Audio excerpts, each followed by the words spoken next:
Mbak Puji ngelihat sosok itu dengan wajah yang nggak normal guys, yang dimana wajah ini tuh pucat, lidahnya tuh agak menjulur lagi ke bawah gitu, jadi kayak melet gitu, matanya merah, terus ininya tuh bagian matanya tuh katanya hitam.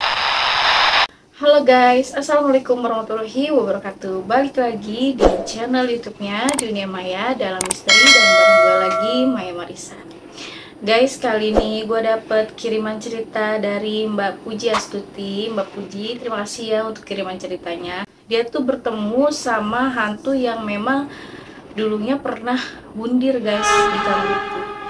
Serem banget ya guys ya. Mau tahu cerita selengkapnya seperti apa? Yuk simak dan tonton terus ceritanya.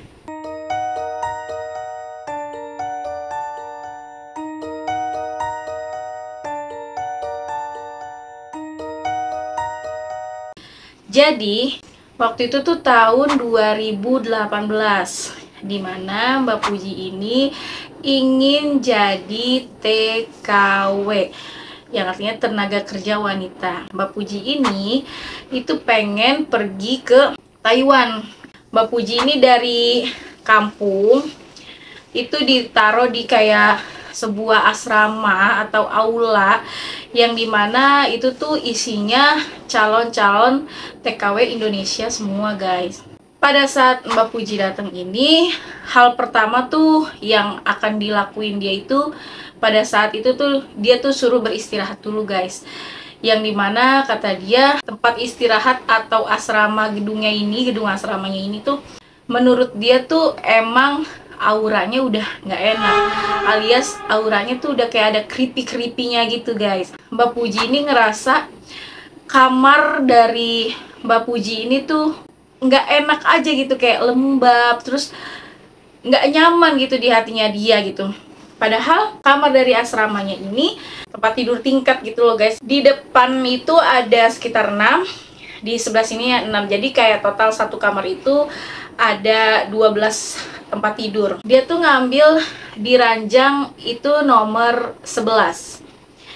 Jadi kayak mentok nih masih ada kasur lagi, cuman kasurnya nggak ditempatin katanya. Mbak Puji tuh besoknya harus melakukan tes kesehatan, yang dimana ini tuh katanya wajib dan penting banget buat para TKW yang ingin berangkat ke luar negeri. Karena besoknya tes, si Mbak Puji ini kan tidur buru-buru nih guys. Nah kebetulan satu kamar itu karena ranjangnya ada sekitar 12 ranjang, nah yang terisi itu baru sekitar 10 ranjang, artinya 2 dari ranjang dekat Mbak Puji itu kosong guys, karena memang nggak ada yang menempati di situ. Mbak Puji pas habis sholat isya dia langsung buru-buru tidur karena besok pagi dia harus melaksanakan tes kesehatan. Pas tidur nih guys, itu Mbak Puji melihat ada sosok yang dimana Mbak Puji lihat ini sosoknya itu lagi kayak sholat ngebelakangin dia, terus tuh pakai mukena warna putih yang emang udah lusuh banget, kayak udah ada kayak bercak-bercak tanahnya. Jadi kan kayak mukena kan harusnya bersih gitu ya, tapi ini mukenanya tuh ada bercak-bercak tanahnya. Bagian dari kepalanya itu tuh bukan kayak bulat begini guys, jadi kayak agak lonjong ke atas gitu, tapi posisinya dia tuh bener-bener lagi kayak sholat gitu. Nah Mbak Puji kan kayak pas ngelihat, oh ada yang sholat gitu, tapi di situ disertai dengan wangi kayak melati guys.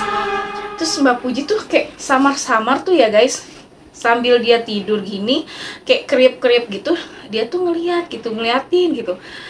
Nah pas Mbak Puji ngeliatin kan dia posisinya kayak lagi zikir gitu ya, kayak la ilaha illallah, la ilaha illallah gitu. Nah pas Mbak Puji lagi begini ngeliatin tuh samar-samar dia sedikit mau melek, tiba-tiba sosok itu berhenti seketika. Terus Mbak Puji langsung kayak merem lagi, dia juga kayak takut gitu. Nah pada saat Mbak Puji merem lagi, nah zikir itu malah terdengar lebih kencang gitu. Jadi kayak orang ini tuh kayak lagi teriak ngomongnya kayak la ilaha illallah, la ilaha illallah gitu, langsung kayak model tuh kayak teriak kayak gitu. Nah, si Mbak Puji kayak ngerasa nggak nyaman gitu.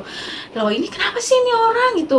Terus Mbak Puji sambil ngintip lagi, ngeliat di sekelilingnya tuh teman-temannya itu tidurnya tuh pulas banget gitu loh.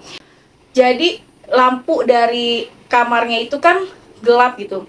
Nah, ada sorotan lampu dari luar yang emang cahayanya tuh nyorot ke sosok makhluk itu katanya. Dan gue bisa ngebayangin sih gimana seremnya gitu ya, gimana creepy-nya pada saat itu gitu. Nah, terus Mbak Puji ngelihat lagi gitu, ngintip lagi, dia tuh sampai la ilaha illallah gitu, terus tiba-tiba langsung nengok ke Mbak Puji, zep gitu. Nah, di situ katanya Mbak Puji tuh, Mbak Puji ngelihat sosok itu dengan wajah yang nggak normal guys, yang dimana wajah ini tuh pucat, mohon maaf ya, lidahnya tuh agak menjulur lagi ke bawah gitu, jadi kayak melet gitu, matanya merah, terus ininya tuh bagian matanya tuh katanya hitam. Dan Mbak Puji di situ tuh langsung kayak teriak sekencang-kencangnya katanya, sampai tuh dia tuh teriaknya tuh kayak sambil merem gitu, sampai akhirnya teman-teman yang di kamarnya itu ngebangunin dia, Puji Puji Puji Puji kayak gitu. Nah, pas dia sadar gitu, dia melek dan sosok itu tuh udah nggak ada. Nah, dia mau cerita pada saat itu dia nggak berani gitu. Tapi akhirnya setelah itu ada temannya Mbak Puji nih yang bilang kayak, udah bangun dulu, duduk dulu gitu, minum dulu gitu, besok aja ceritanya gitu. Pas besoknya baru Mbak Puji cerita nih sama temennya yang emang sejak awal sudah menempati kamar itu. Dan pas Mbak Puji cerita, alangkah terkejut dan terkaget-kagetnya, ternyata sosok dari yang Mbak Puji lihat ini itu senyatanya bukan manusia guys, melainkan itu adalah sosok Miss K alias Miss Kuntilanak yang memang menempati ruangan atau kamar itu sekitar 10 bulan lalu. Jadi katanya temennya Mbak Puji ini, dia juga dapat cerita kalau kan ada satu tempat tidur yang emang nggak ditempatin ya guys. Nah, ternyata tuh itu tempatnya dia. Jadi dulu itu 10 bulan sebelum kedatangan Mbak Puji di asrama itu, ternyata pernah ada calon TKW yang memang melakukan bundir guys di situ. Dikarenakan pada saat dia melaksanakan tes kesehatan, dia tuh nggak lolos, bahkan dia tuh nggak lulus karena dia punya riwayat penyakit bawaan dan dia itu mengidap infeksi HIV/AIDS guys. Jadi bener-bener dia tuh kayak depresi gitu, karena dia mungkin tekad dia dan impian dia tuh udah melanglang buana jauh gitu kan, pengen jadi TKW yang sukses dan sebagainya, tapi malah dia sendiri tidak bisa berangkat dan alhasil dia bundir di situ, plus dia itu meminum obat-obatan alias dia overdosis guys. Dan sampai sekarang katanya kamar asrama yang ditempati sama Mbak Puji itu ranjangnya tidak pernah diisi karena memang ya pengisinya yaitu si Miss K itu. Jadi satu asrama itu sudah tahu tentang kejadian itu, makanya familiar banget kalau dibilang itu ranjangnya Miss K dan nggak ada yang berani nempatin ranjang dari Miss K tersebut. Ih, serem banget ya guys. Gue nggak kebayangin ekspresinya Mbak Puji pas ngintip gini, tiba-tiba dia tuh langsung nengok set gitu. Tuh, gue kayak kalau ngebayangin di posisinya Mbak Puji ya, kayak gue bakalan pingsan sih bener. Terus boro-boro mau teriak gitu, kayak pingsan aja udah, kayaknya shock berat lah gitu, kayak jantung gue nggak aman guys kayaknya kalau di posisi begitu. Oke Mbak Puji, terima kasih buat kiriman ceritanya. Ini serem banget sih kalau emang bener-bener kita tuh menghayati ada di posisinya Mbak Puji tuh, bener-bener kayak serem banget yang pastinya. Oke guys, sampai sini dulu cerita gue kali ini, dan gue bakal datang lagi dengan cerita-cerita berikutnya. Oh ya guys, buat kalian nih yang punya cerita pengalaman horor, boleh banget DM ke Instagramnya Maya Marissa _ itu aja udah, atau boleh banget kirim cerita kalian ke nomor WhatsApp yang memang nanti gue tulis di kolom deskripsi. Oke guys, gue Maya Marissa pamit undur diri, dan assalamualaikum warahmatullahi wabarakatuh. Bye bye.